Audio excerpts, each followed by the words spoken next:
Today we're going to be talking about mindful eating, and that's just a way to be more aware, be more mindful, as we call it. And tracking is actually a way to be mindful because it adds a layer of awareness to what you're doing, a budget, knowing how much you should be having, that sort of thing.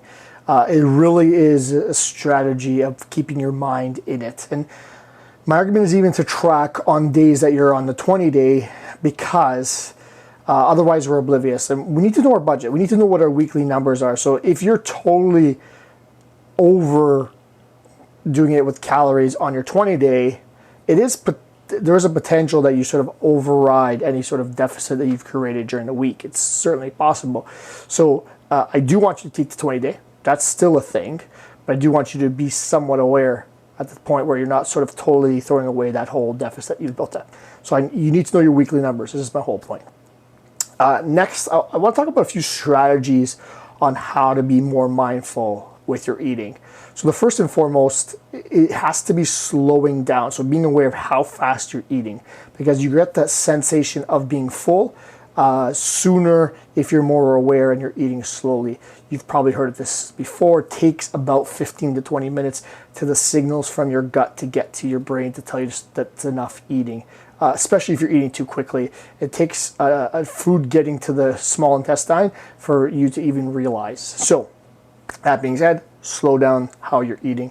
And one of the strategies to sort of being more mindful of slowing down is actually setting a timer. So maybe setting a 15 to 20 minute timer and trying to take that whole amount of time to finish your meal. That's one of the ways to slow down.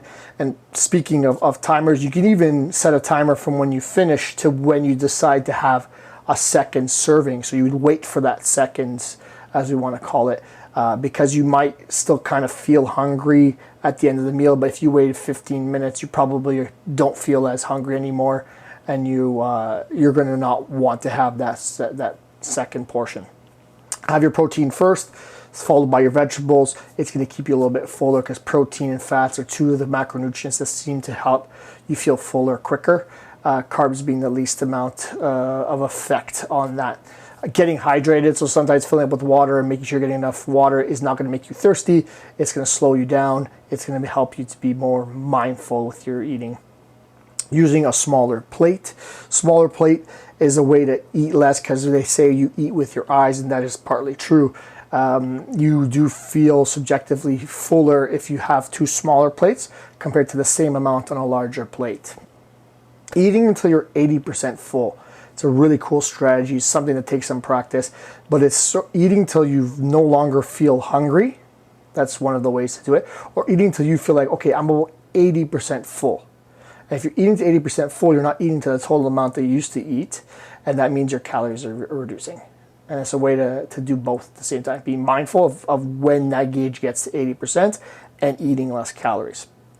Of course, we talked about smaller plates, but also smaller portions. Maybe serving one scoop instead of two. Just even in a smaller plate, just less of a portion. Eat all your colors. So the more colors you eat, that means you're probably having more vegetables. It means you're getting more fiber. It means you're probably getting fuller quicker. And then again, you're more mindful if you're making sure that you're taking all the colors in. And then one of the sort of final points is that if you serve yourself from a tray, leave it on the stove, leave it on the counter. Don't bring it to you at the table, because that convenience of having it on the table actually lets you have less of a buffer for when you decide, okay, maybe I'll have some more, to actually having more. And sometimes you'll eat again with your eyes because you see it there. Maybe if it's out of sight, out of mind, you're less likely to want to have a second portion. And one thing to kind of be mindful is something similar is whether you're an abstainer or a moderator. An abstainer means that you absolutely have to stay away from something because if you have a little bit, you're going to have all of it. If you have one Oreo, you're going to have the whole bag or box. Whereas a moderator, you can have one Oreo a day and you're going to be totally fine. You have one scoop of Nutella from the jar and you're totally fine.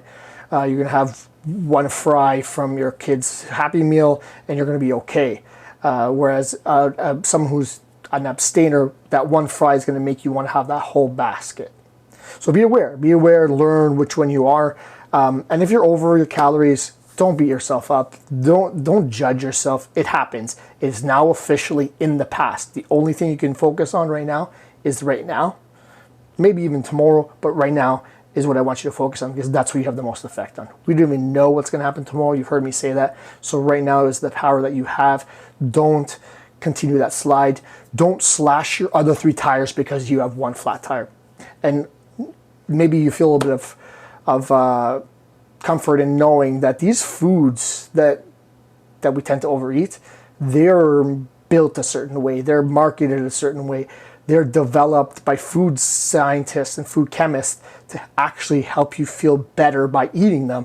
So they're sort of short-circuiting your brain to help you feel better about eating them. Even if you feel not guilty about it after, even if it's not the best thing for you, you do feel the best in the moment because they have purposely created that.